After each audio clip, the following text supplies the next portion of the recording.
आप इतने परेशान क्यों दिखाई देते हैं?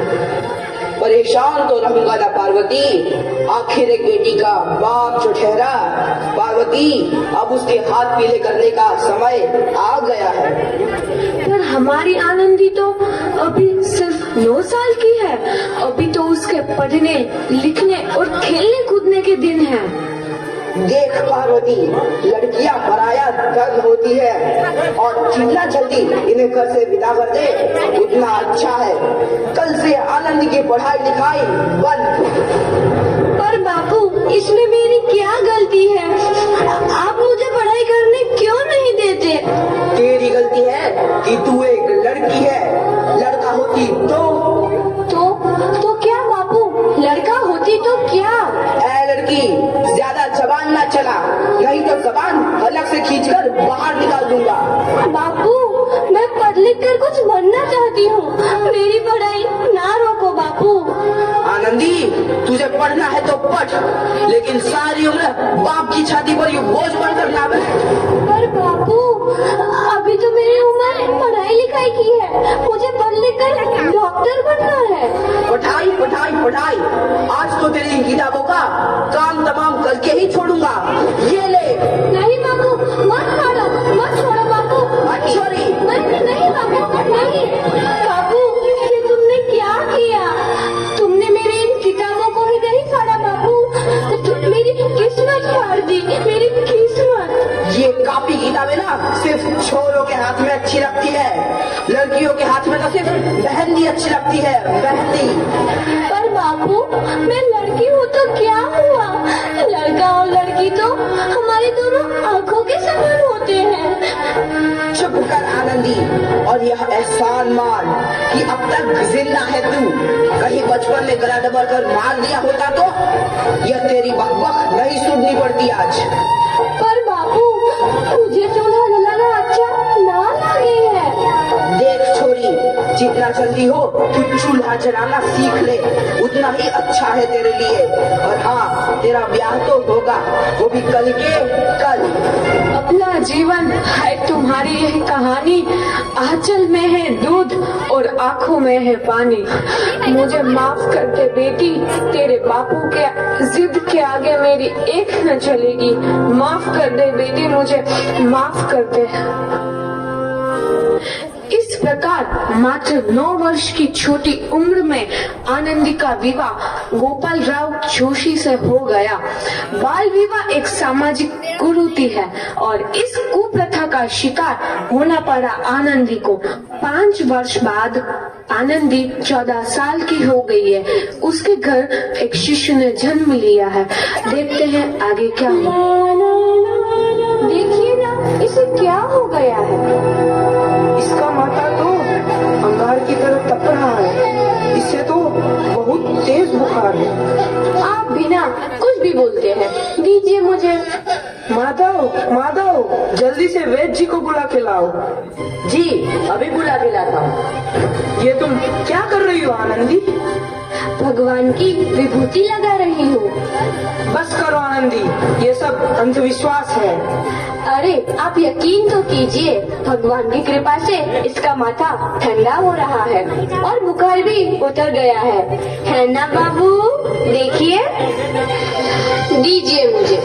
उठो बाबू, आंखें खोलो, तुम्हें तुम्हारी माँ बुला रही है। आंखें खोलो, देखिए ना इसे क्या हो गया है। आंखें भी नहीं खोल रहा। आंखें खोलो बेटा। आप चुप क्यों है? आंखें खोलो बेटा, आंखें खोलो। आनंदी, हमारा बेटा कभी आंखें नहीं खोलेगा। नहीं, ऐसा नहीं हो सकता। मेरे बेटे को मुझसे कोई नहीं छीन सकता, कोई नहीं छीन सकता। पागल मत बनो आनंदी। माधव,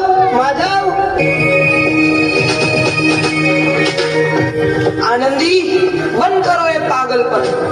भगवान ने मेरा बच्चा छीन लिया।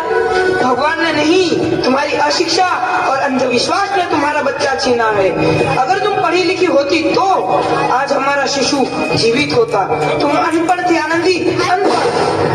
नहीं, अब मैं अनपढ़ नहीं रहूंगी मैं अनपढ़। मैं पढ़ूंगी ताकि कल किसी और आनंदी को इलाज के अभाव में अपना बच्चा ना खोना पड़े। शाबाश आनंदी, और यही तुम्हारे अपराध के लिए प्रायश्चित भी है।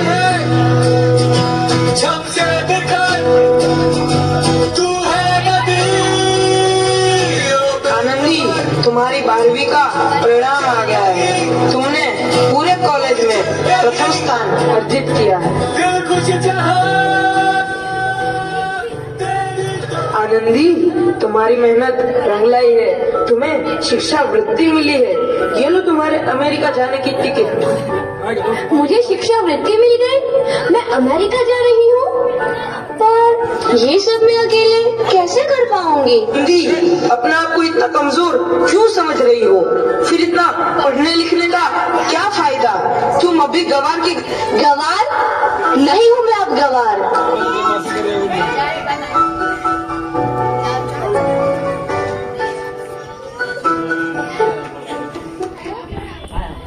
तो इस प्रकार 7 अप्रैल 1883 को आनंदी अमेरिका के पेंसिल्वेनिया के लिए रवाना हुई और 3 साल बाद उन्होंने डॉक्टर ऑफ मेडिसिन की उपाधि प्राप्त कर ली।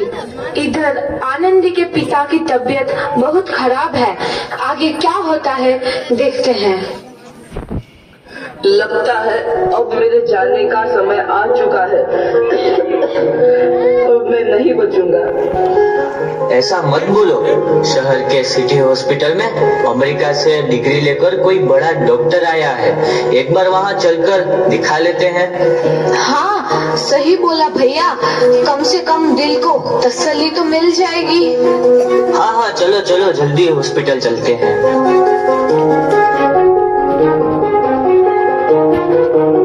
इस मरीज की हालत तो बहुत ही खराब है। कोई चमत्कार ही इसे बचा सकता है। ऐसा मत बोलो भाई। डॉक्टर साहब कब तक आ जाएंगे? लो आ गई डॉक्टर मैडम। डॉक्टर मैडम जल्दी देखिए, मरीज की हालत बहुत ही खराब है।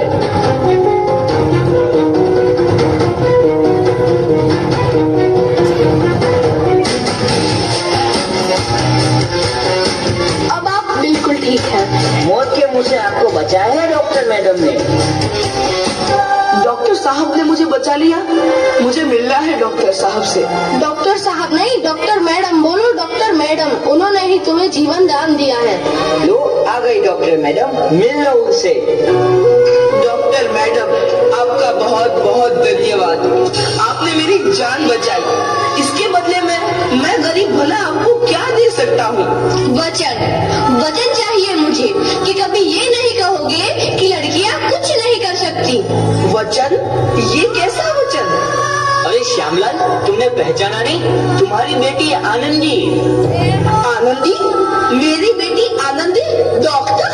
हाँ बापू, वही आनंदी जिसके लिए बचपन में तूने चूल्हा और दूल्हा के अलावा कुछ नहीं सोचा था। आनंदी, आनंदी मेरी बेटी, मुझे माफ कर दे। मैं तेरा गुनहगार हूँ बेटी। नहीं नहीं बापू, वही आनंदी जिसके हाथ पीले करके तुम उसकी सारी जिंदगी काला कर देना चाहते थे।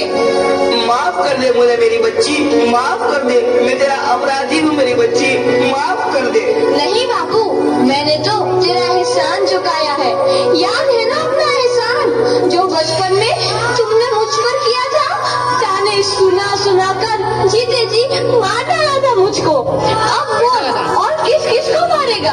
आनंदी बेटी, मुझे माफ कर दे मेरी बच्ची। मैं तेरा गुनहगार हूँ। बापू, आपने ही तो बोला था किताबें सिर्फ बेटों के हाथ में अच्छी लगती है, बेटियों के हाथ में तो सिर्फ मेहंदी। बेटों और बेटियों में फर्क करना तो आंखों में फर्क करने समान है। एक का पढ़ना और दूसरे का ना पढ़ना सामाजिक अंधकार है बापू, सामाजिक अंधकार। उपकार मांगता हूँ मैं तुझ जैसी बेटी का, जिसने सारी उम्र मुझसे कुछ ना मांगा तो सिर्फ बराबरी का दर्जा। वरना सच तो यह है कि मैं तेरी माफी के लायक भी ना हूँ। वो जैसा बाप तेरी बराबरी कर सके उसके मैं लायक भी ना हूँ मेरी बेटी, मैं लायक भी ना हूँ। अपने बापू को क्या माफ नहीं करोगी आनंदी? माफ कर दो आनंदी, माफ कर दो। सुबह का भूला यदि शाम को घर लौट आए तो उसे भूला नहीं कहते। बापू।